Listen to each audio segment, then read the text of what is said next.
Today's another big day. I got the brooder all set up for the next batch of broilers because I got the phone call from the post office today that they need picked up. So I'm heading there right now to go and grab them from the post office. We'll put them in here, let them get acclimated, and then give them some feed and water and get them off to a good start.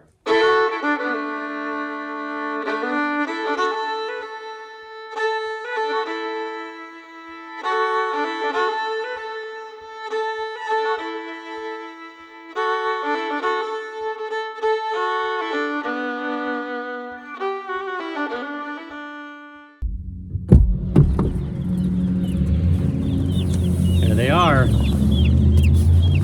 50 White Rangers ready to get home and get into our brooder. Well, I don't really have anything else except the chicks. I have our baby chicks in here. Haha.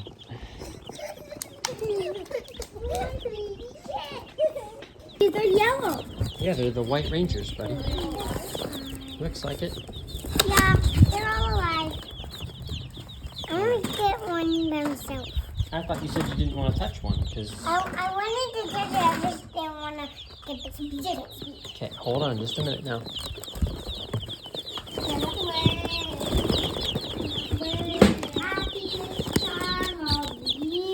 Okay, we gotta dip them into that electrolyte stuff. I'm gonna put raw cane sugar in there. We gotta dip their beaks, so we're just gonna reach in and grab them like this, and we're just gonna gently dip their beaks in that water. I just want to dip one in. You do? Okay. I'll put this one back in the box.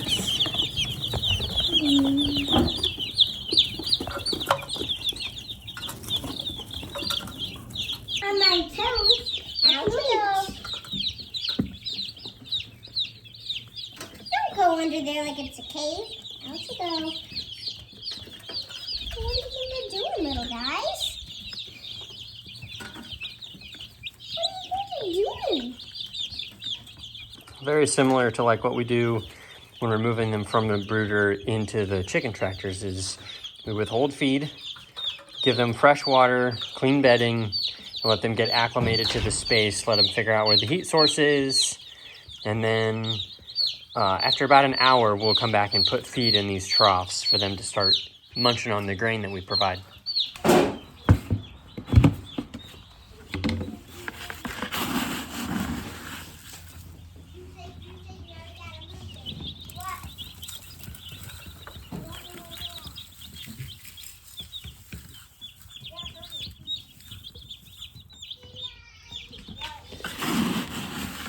It's been about an hour since we got these guys home, so I'm gonna go ahead and give them some feed. There, and they've got plenty of water, so now they should be all set in their new home. These are White Rangers. They are an 8-week grow out, where the Red Rangers that we have currently in the tractors are between 10 and 12-week grow out.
Well, good morning.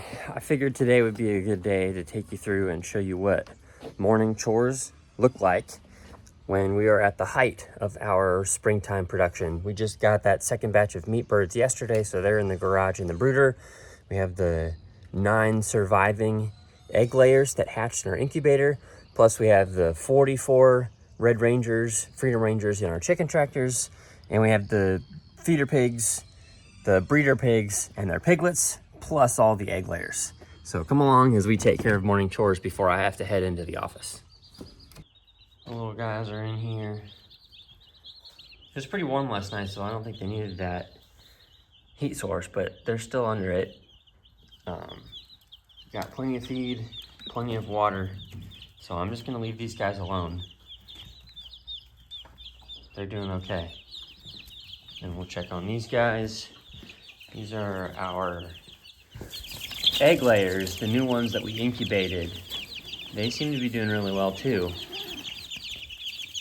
They're starting to get feathers on them.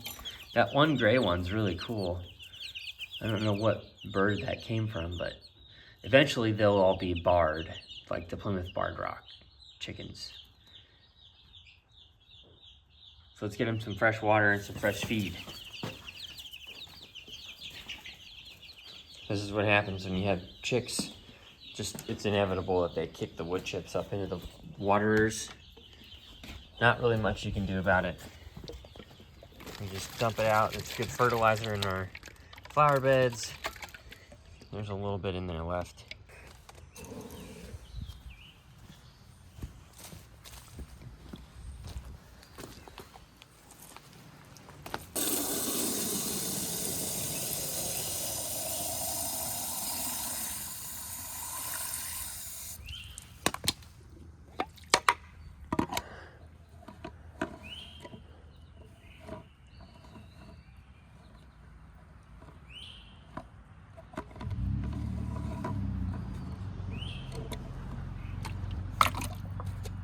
There's that.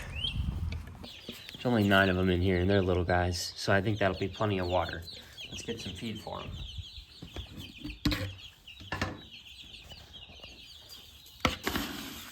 Right now, what we're doing while they grow is we are feeding. This is our broiler feed mix. So it's meant for meat birds, but it's about 20% protein, which is good as a starter grower for laying hens as well. You can see they enjoy it. And then every once in a while we give them the same sand grit that we give to the meat birds as well. All right, let's head out and check the animals outside. So the first place that I go is to get water. I usually take 2 5-gallon buckets down to the meat birds and the tractors, plus the pigs. 2 5-gallon buckets usually fills all of those up. We have kind of a foggy, misty day. The sun's trying to peek through over there. It's kind of gloomy right now. We had a bunch of rain last night. And the chicken tractors and the pigs are down there. I know, I hear ya. I hear ya.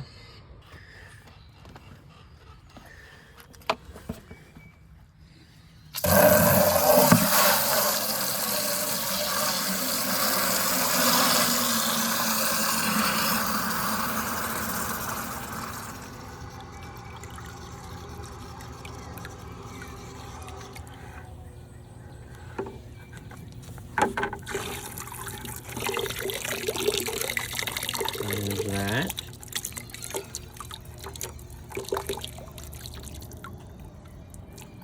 You guys are not very patient today. I'm coming.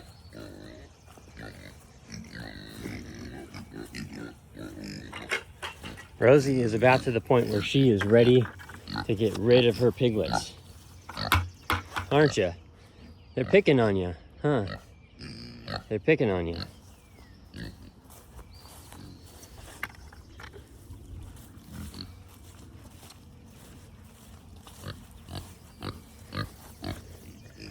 Gotta dump the water off.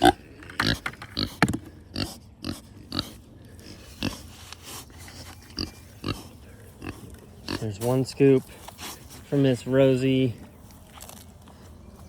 And there's 2 scoops because she has 3 piglets, so you give her more than enough feed. She can continue to make milk and nurse them. That was what our dry feed looks like. We also have fermented feed.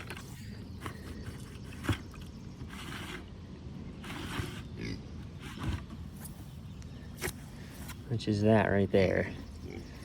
This has been sitting, you really can't do this in the wintertime because you need warm weather for it to ferment quickly. And in the winter when it freezes, you just have a block of frozen feed there. But we'll dump off that extra water and then the feed we'll give to our feeder pigs. All right, so you can see not much water came off, just a little bit. So now what I'll do is I'll take this. We had to put this fence here to join the 2 pens together so the electric current flows. I know, y'all are hungry. I know. There's 1. There's 2.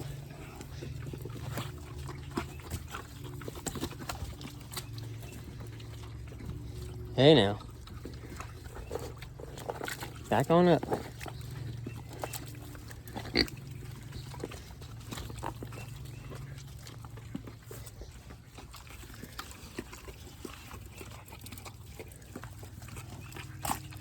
There you go. I'll give a little bit extra here. We have them back here clearing this out because eventually I want to cut some of these trees out and convert that to some winter pasture for them. Forrest, what you doing knocking it over, huh? Why'd you knock it over? Huh? There. Now they're all fed. Fermented feed is supposed to improve bioavailability of nutrients. It's supposed to, it'll give them some more hydration, all that good stuff.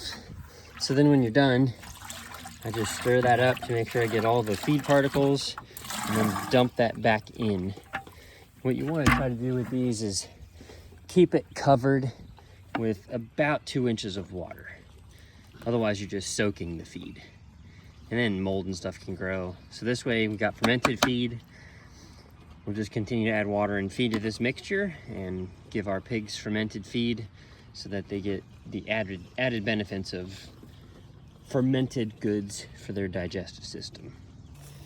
Looks like I need to dump out these guys' water bowl, get them some fresh water. That's going to be really hard to do one-handed, but I'll try.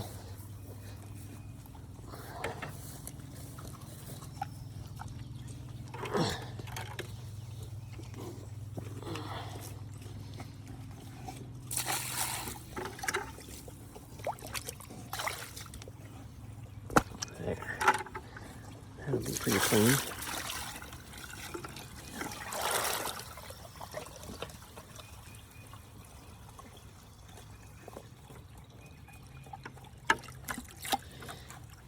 There's one.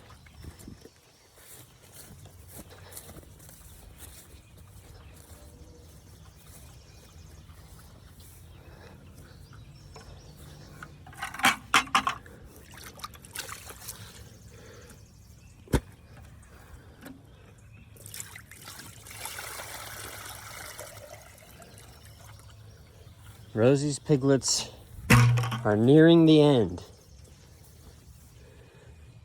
They're in there sleeping away. They probably have about 2 to 3 more weeks before they're ready to be weaned and separate off of mama. And at that time is when we would do castration for these males because they're all going to become feeder pigs. So that's coming soon. Now we're off to the chicken tractors.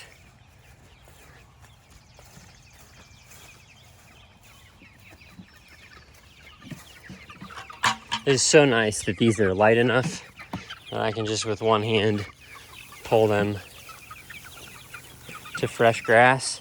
Had a couple of comments wondering why we do this. It's because we want to confine the chickens so they can't go and run everywhere. We also want to provide them with fresh greens that they can eat off of. So that's why a chicken tractor comes in handy as a tool for us to use. We'll pick up the feeder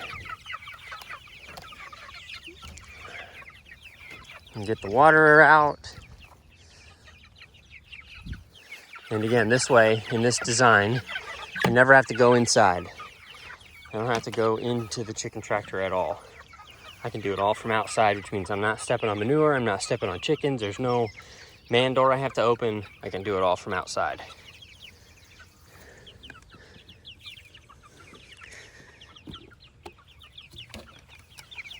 I will include a link in the description for this.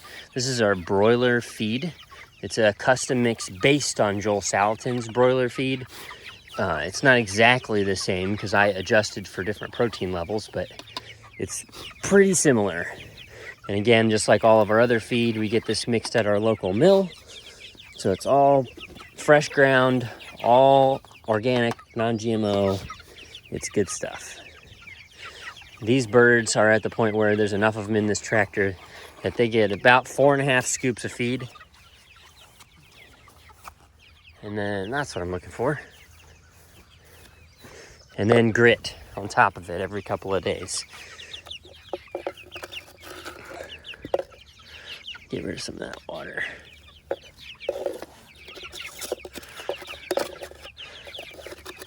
I mentioned that this is just grit from down in our creek. It's cheap, it's natural, it's perfect. I gave them some yesterday, so I'm not super concerned because that'll stay in their gizzards for a little while, but we'll give this batch of chickens a little bit at least. There. Normally I would grab the strings, but I only have one hand today, so we'll do it like this, and then dinner is served. Now for the waterers. These are very simple. I just turn it upside down and hide the string. And then I'll take the 5-gallon bucket and dump the water into it. It's gonna be hard to see with the grass, but you'll get the gist.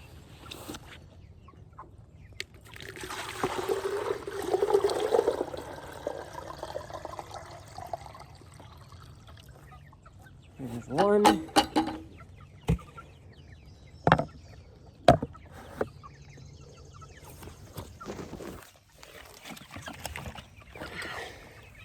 The only thing you have to check with these is you got to make sure that your string is in the middle of that metal hook. If it's not in the middle, your water will lean in one direction and then it'll spill all over the place. And then you won't have any water for the chickens after about 5 minutes.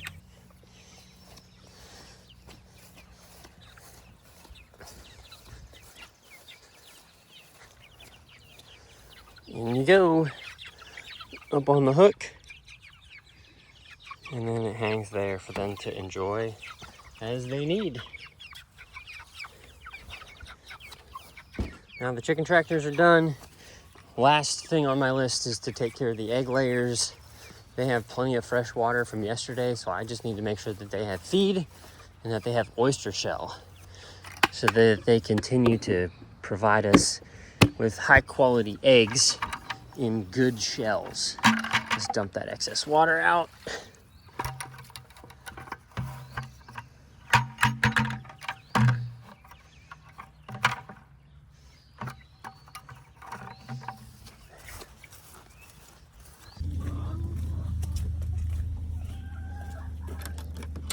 This shed keeps everything dry.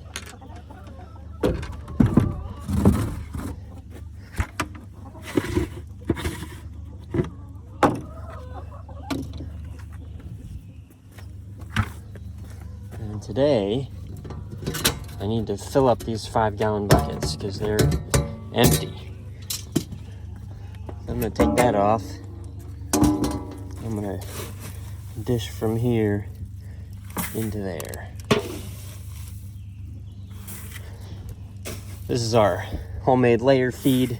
I did a video about grinding it up, and there's a link in the description for what that recipe actually looks like if you're interested in doing it yourself. If you have a local mill close by, this is a fantastic way to get high quality, organic, non-GMO feed. This is, in particular, is no soy feed for our egg layers, and works out great for us.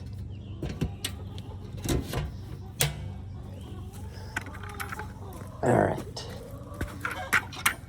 they need that, and they need oyster shell for healthy eggs.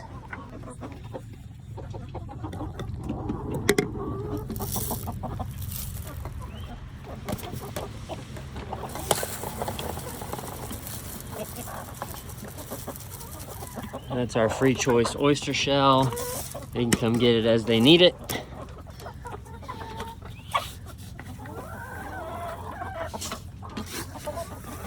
We usually feed them once every 2 days.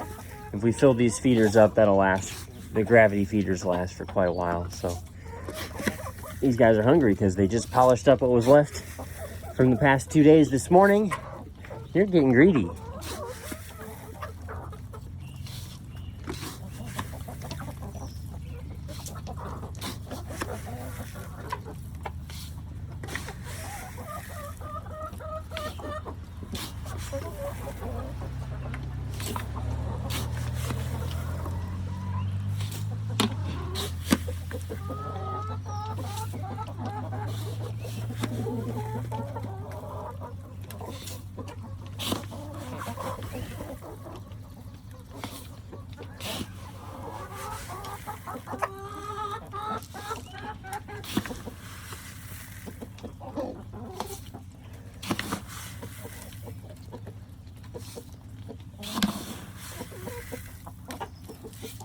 Don't be greedy.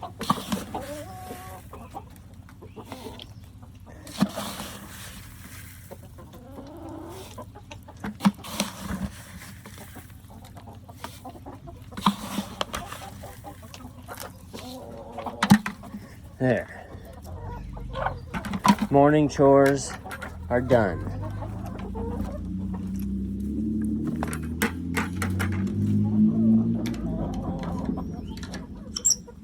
That's what morning chores look like. Turned out to be a beautiful morning. There's blue skies coming up. You can see the pretty clouds behind me. I can hear the wild turkeys back up on the ridge.